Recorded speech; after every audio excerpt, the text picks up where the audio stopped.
भक्ति स्पिरिचुअल में आप सबका स्वागत है। अगर आपको कहानी, कविता, मोटिवेशनल स्पीच, कथा और मैथोलॉजिकल बातें, पुराण, वेद, इस सब के बारे में आपको ज्ञान जानकारी चाहिए, ज्ञान चाहिए।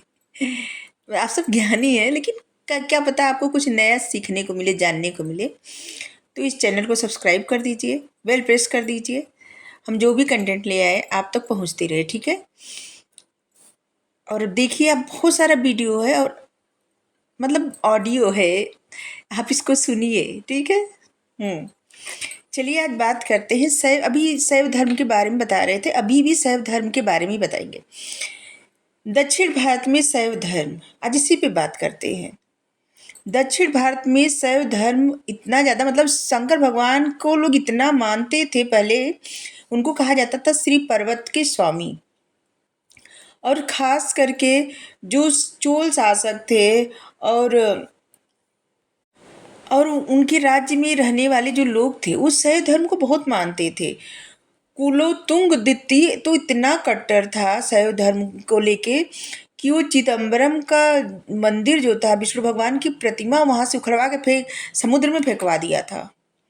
जिसकी वजह से जो है रामानुजाचार्य जी बहुत समय के लिए वो उसका राज्य ही छोड़ दिया और जाके मैसूर में कुछ समय तक रहे।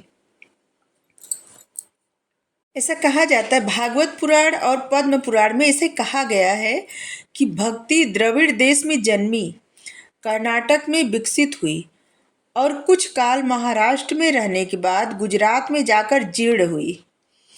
दोनों धर्मों के आचार्यों ने जैन धर्म या बौद्ध धर्म के में जो उनके आचार्य थे, जैन धर्म के आचार्य और बौद्ध धर्म के आचार्य और वैष्णव धर्म के आचार्य और शैव धर्म के आचार्य, ये लोग शास्त्रार्थ किए थे जो है जैन धर्म और बौद्ध धर्म के आचार्य से, और उनको पराजित कर दिए।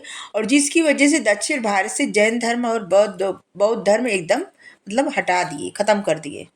वैष्णव धर्म के आचार्य और शैव धर्म के आचार्य थे, ये लोग तमिल और संस्कृत भाषाओं में शास्त्रार्थ करते थे, शास्त्रार्थ करते थे। शास्त्रार्थ क्या होता है कि ज्ञान ऐसे बताना कि हम इस किसी बारे में जानना कि आप जानते हैं ज़्यादा, कि उस बारे में कि हम जानते हैं ज़्यादा, बस ऐसे ही शास्त्रार्थ होता है। जैसे उसमें बहुत ज़्यादा प्रश्न किए जाते हैं और जो हार नहीं मानता वो जीत जाता है। ठीक, सभी प्रश्न का जो सही सही से उत्तर और तर्क सही देता था वो जीत जाता था, ठीक है। ये लोग जात पात के विरोधी थे और इसीलिए सभी वर्ण के लोगों को लेकर अपने साथ, सभी वर्णों को जोड़ के अपने साथ रखते थे और ये सभी के साथ प्रचार भी करते थे। ये नहीं मानते थे जात पात। इनमें दो संत हुए, ये जो प्रमुख दो संत हुए, एक हुए नयनार या फिर नंदनार उनको कहा जाता था, और दूसरा अलवार या फिर तिरुप्पन, जिनको अस्पृश्य भी कहा गया।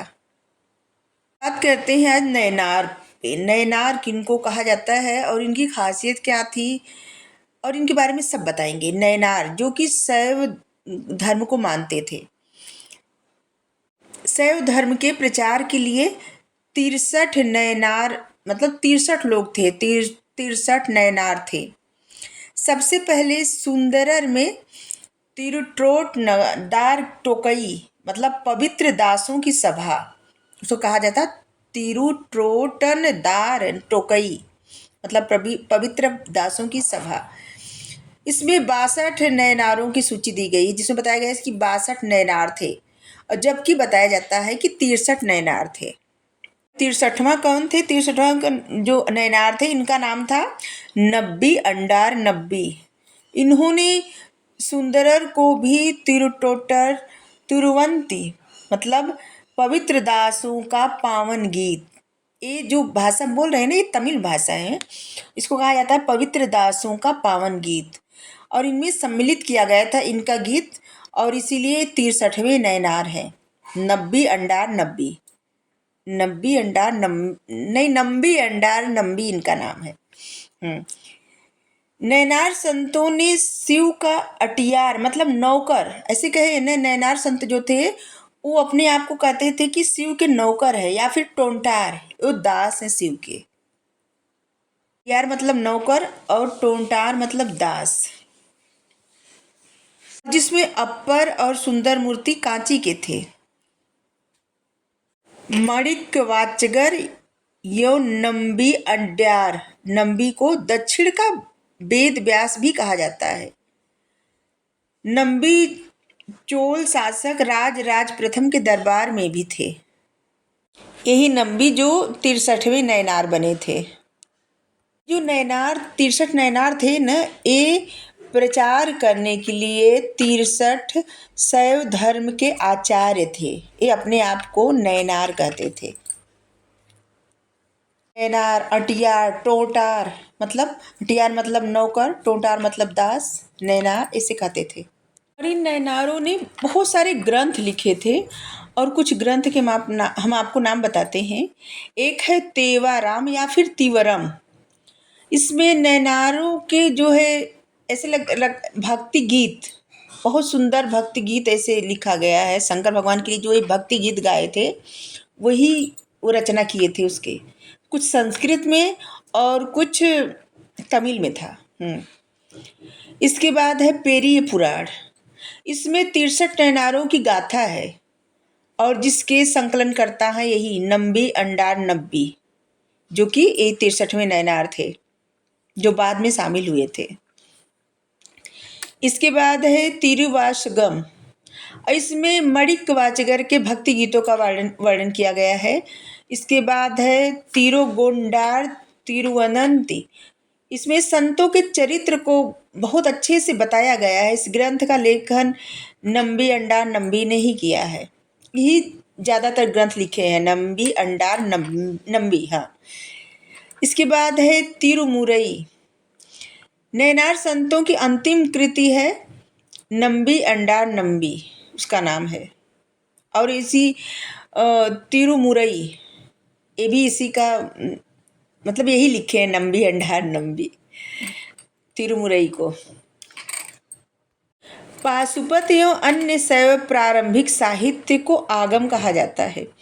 आगम तमिल में है जिसकी संख्या 14 है।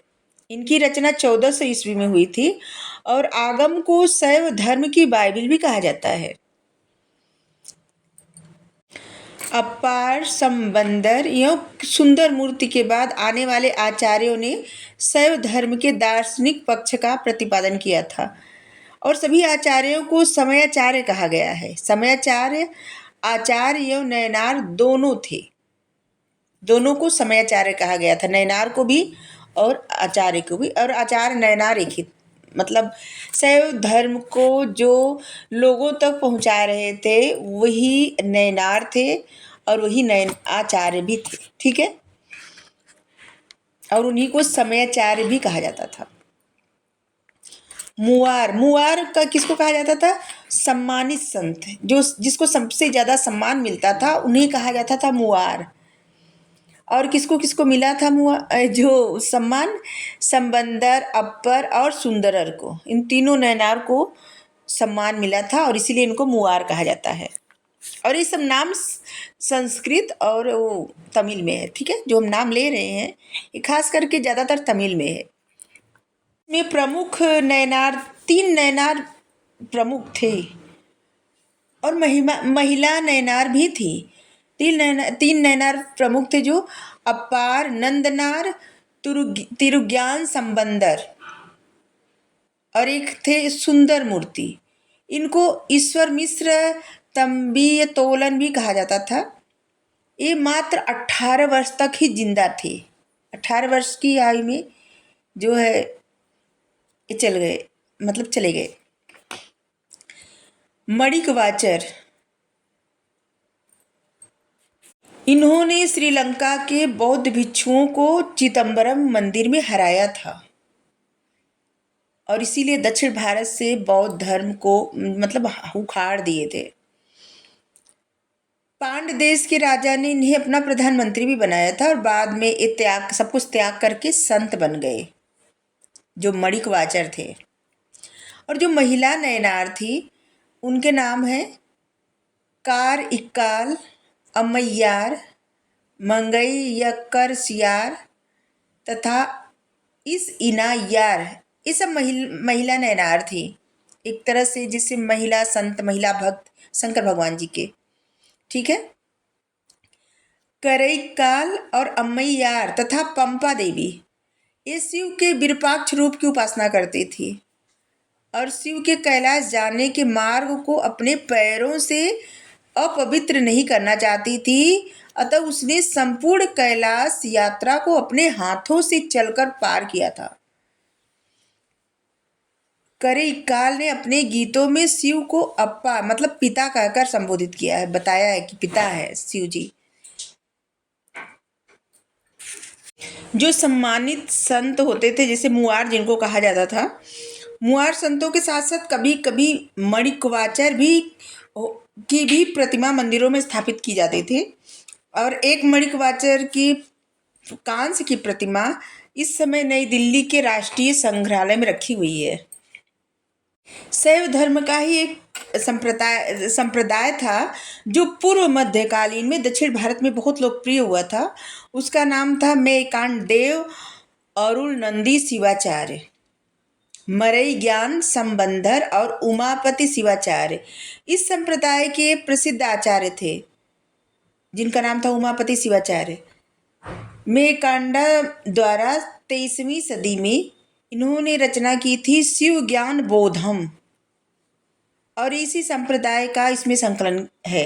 इस मतलब इसी संप्रदाय को इसमें संकलित किया गया, लिखा गया है, बताया गया है, समझाया गया है कि ये लोग मतलब क्या सोचते थे, क्या किस तरह की उपासना पूजा, किस तरह की भक्ति, क्या सोचते थे शिव जी के बारे में, बस ये सब लिखा गया उसी में। शिव जी के प्रमुख 3 सिद्धांत मतलब शैव धर्म के प्रमुख 3 सिद्धांत थे। पति पशु पास, मतलब शिव ही पति हैं, जीवात्मा पशु मतलब शिव ही जीव, जीवात्मा पशु सब कुछ है, और शिव ही पास मतलब बंधन है। ऐसी मान्यता है कि पशु मतलब जीव शिव ही है, लेकिन पासों से बंधे हुए जीव, मतलब पासों से बंधा हुआ जीव। और जब पाप हट जाते हैं मतलब पास हट जाता है तो जीव चैतन्य हो शिव बन जाता है। पास से मुक्ति के 4 ही उपाय हैं, विद्या, क्रिया, योग और चर्या मतलब तप। और यह जगत 3 रत्न शिव मतलब कर्ता, शक्ति कारण तथा बिंदु उपादान इन्हीं को मानता है, और इन्हीं तीनों के सम्मिलित योग को ज्ञान मतलब ज्ञान प्राप्ति का योग कहा जाता है। शैव धर्म के संप्रदाय जो थे, शिव भागवत संप्रदाय, मत्यूर संप्रदाय, आगमंत संप्रदाय और शुद्ध शैव संप्रदाय। शुद्ध शैव संप्रदाय के संस्थापक थे श्रीकांत शिवाचार्य, और आगमंत संप्रदाय के संस्थापक थे अघोर शिवाचार्य, और मत मयूर संप्रदाय के जो संस्थापक थे चेदी वंश के शासक थे शायद। और शिव भागवत संप्रदाय के जो संस्थापक थे वो थे पातंजलि के मतलब वो पातंजलि का महाभाष्य जो था ना, उसी से शिव भागवत का मतलब उसी में शिव भागवत का उल्लेख हुआ था, और उसी से पता चलता है। कुछ ग्रंथों में ऐसे बताया गया है कि जैसे इस संप्रदाय के संस्थापक श्रीकंठ है, और कुछ जगह बताया गया है कि जैसे शैव संप्रदाय से जुड़ा जो अभिलेख था उससे पता चलता है कि संस्थापक कौन थे, लेकिन कुछ जगह बताया गया है कि श्रीकंठ थे इसके संस्थापक। कूर्म पुराण में शिव के 28 अवतार बताए गए हैं, जिसमें 28वां अवतार लकुलिस का बताया गया है। लकुलिस के बारे में बात करेंगे आगे। तो अब कल बात करते हैं पशुपति या फिर लाकुल और यही लकुलिस के बारे में। ठीक है, तो अगर आपको ये अच्छा लगा हो ज़रूर बताइएगा, आपको शायद कुछ नया जानने को मिले। Thank you.